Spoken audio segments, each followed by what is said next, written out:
আজকে বেগম জিয়ার জানাজা ইতিহাস হয়ে থাকবে।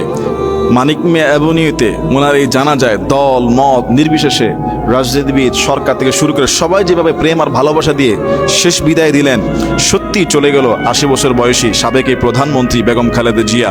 রাষ্ট্রীয় একদিন বন্ধ, ৩ দিন শোক। এরকম সম্মানের মৃত্যু দরকার। এমন রাজনীতি দরকার নাই যে রাজনীতি করলে দেশে পর্যন্ত থাকা যায় না, পালিয়ে চলে যেতে হয়। এমন রাজনীতি দরকার নাই। বেগম খালেদা জিয়া থেকে শুধু বিএনপি না, প্রত্যেকটা দল শিক্ষা নেওয়া উচিত।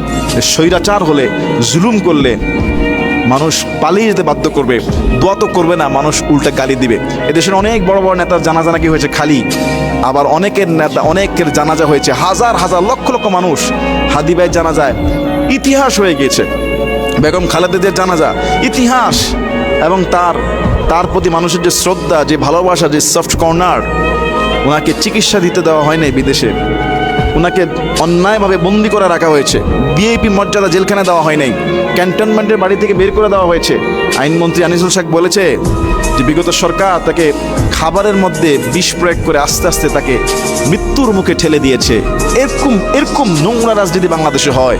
এবং আমাদের সাবেক যে আরেকজন প্রধানমন্ত্রী, উনি তো কয়েকবার বলেছে বেগম খালেদা জিয়ার সম্পর্কে, বয়স হয়েছে, এখন মরার সময় মরে যাবে, চিকিৎসা নেওয়ার কি দরকার, এরকম নাকি অনেক মন্তব্য করেছে।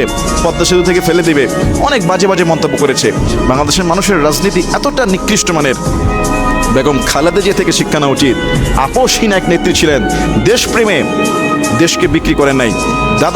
দাদাবাবুদের চোখে চোখ রেখে কথা বলেছেন, চাইলে পালিয়ে যেতে পারতেন, যান নাই, বিদেশ গিয়ে ফেরত এসেছেন, জেলখানায় ঢুকেছেন। দেশের প্রেমে তিনি জীবন দিলেন।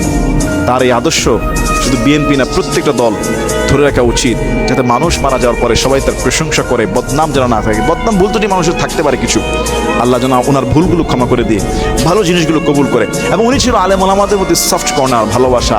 ইসলামের দলের সাথে তার সুসম্পর্ক ছিল, অনেক আলেমদের সাথে তার ঐক্য, ভালোবাসা, উঠা বসা ছিল। আল্লাহ তাআলা আমাদের এই সাবেক প্রধানমন্ত্রী বেগম খালেদা জিয়াকে আল্লাহ প্রিয় বান্দী হিসেবে কবুল করুন, তার ভুল ত্রুটি ক্ষমা করে দিয়ে তার ভালো দিকগুলো আল্লাহ কবুল করুন। আল্লাহুম্মা আমিন।